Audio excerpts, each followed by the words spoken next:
Farokh, is it possible for Iran today, under the current circumstances, to move from an economy in decline to an economy in growth?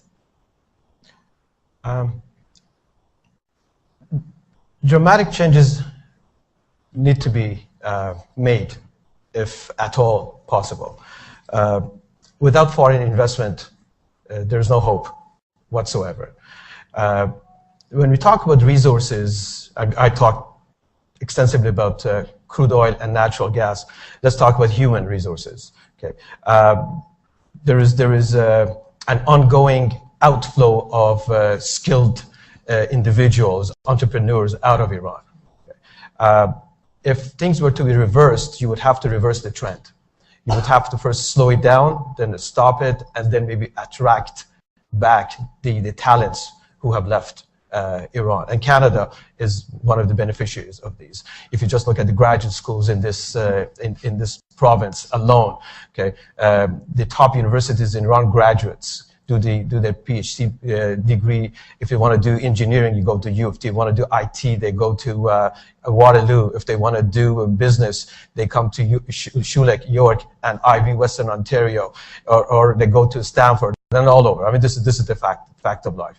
So you cannot move forward as long as the natural resources are dwindling and human resources are fleeing. Okay, you really have to gain confidence. You have to rebuild the trust.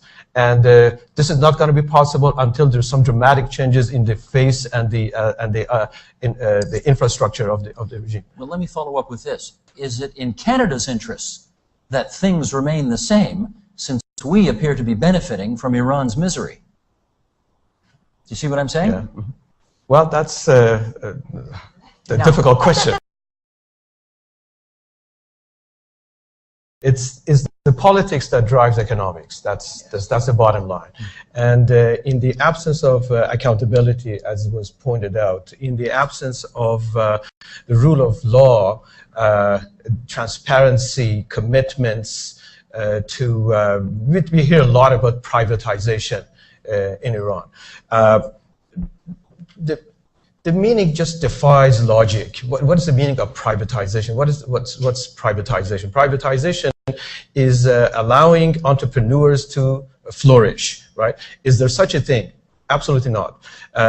Is control of private sector in hands of individual, small, medium-sized entrepreneurs? Used to be, perhaps, not anymore. Increasingly, is become concentrated in the hands of Islamic Republic Corps, and the outcome is that competition has dwindled significantly. So why the nation has become an importing machine as opposed to an exporting machine? Well, because commissions can be paid on imports rather than on export. This is an easier way to to bribe, kickback, and so on and so forth. So without a solid political foundation based on freedom, liberty, there is no way that economic rules of law can be adhered to.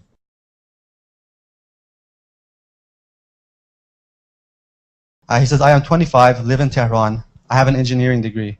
I don't have a job. I can't even imagine the numbers that are being spoken about. My family lives on less money per week than what people in Canada or the United States will spend on a nice dinner. Is it even possible for this change in my lifetime? Tough question. Okay, Farokh, you want to start that? Again, sounds like a broken record. He's 25, though. I understand. That asks if it can happen in his lifetime. Well, there's always hope. No question about it. And but drastic changes need to be addressed. Band-aid approaches will not do. We cannot hope on bringing the unemployment rate down by virtue of bringing, let's say, a 5-year plan, which organization for which existed no longer does. Nor can we force the private sector to hire or the government to go out of its way to spread its wings to create jobs which don't belong. Unfortunately, the short-term crisis is not going to go away. Can you tell him, though, there's no hope for a better future in his lifetime? I'm embarrassed to say that at least in the next 3-4 years, I don't see any recovery.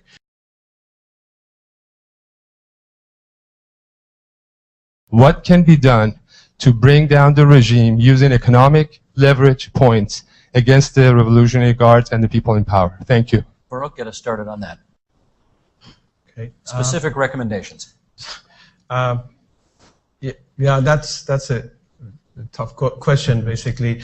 And let me start with this: that there's basically two schools of thought coming to the notion of sanctions. Okay, the one school of thought is that, and this is not about supporting the regime or not. Even among those who oppose the regime, one school of thought is that a continuation of the sanction, no matter how targeted it is going to make people suffer more. So somehow we have to alleviate the pressure. And then there is another school of thought along the line that you're suggesting that holds a view that people of Iran have been suffering for the last 34 years. They have been under some kind of a sanction, one way or the other, as applied by the regime. So the Western sanctions would, in fact, bring the regime to its knees, and provide the stage for a regime change. Now, I cannot speak on behalf of people of Iran. I'm not there to know how bad things are, and I only hear how bad things are. But the fact of life is that if people of Iran, as you're pointing out, and I hear the same, are willing to take that chance, and as was Mr. Danish was referring to, targeted sanctions are the best way to continue this process. And that is not to say that targeted sanctions are not going to hurt people, ordinary people. They will inevitably. But at least they would cut off direct hands of the officials of the regime, making their traveling difficult, making the bank account frozen, and at the end, although what the sanctions have accomplished so far is that have enabled the regime to transfer part of the suffering to the ordinary people, but more targeted sanctions probably will bring about the kind of thing that you are referring to. The analysis of sanctions, individual sanctions, is a very, very difficult thing to look into. Well, looking into is easy, but coming up with something meaningful and educated is very difficult. However, as long as the IRGC is concerned, which seems to be the key driving force as far as the politics and economic of the regime is concerned, cutting that link between them and the petrodollar and other resources, freezing the assets across the world. We know where those assets are. They're part of this public knowledge. The rest requires a further investigation. There are millions of Iranians who have first-hand knowledge to come together, provide the countries such as Canada, United States with those detailed information as to where these funds are stashed. And maybe that's the way to go.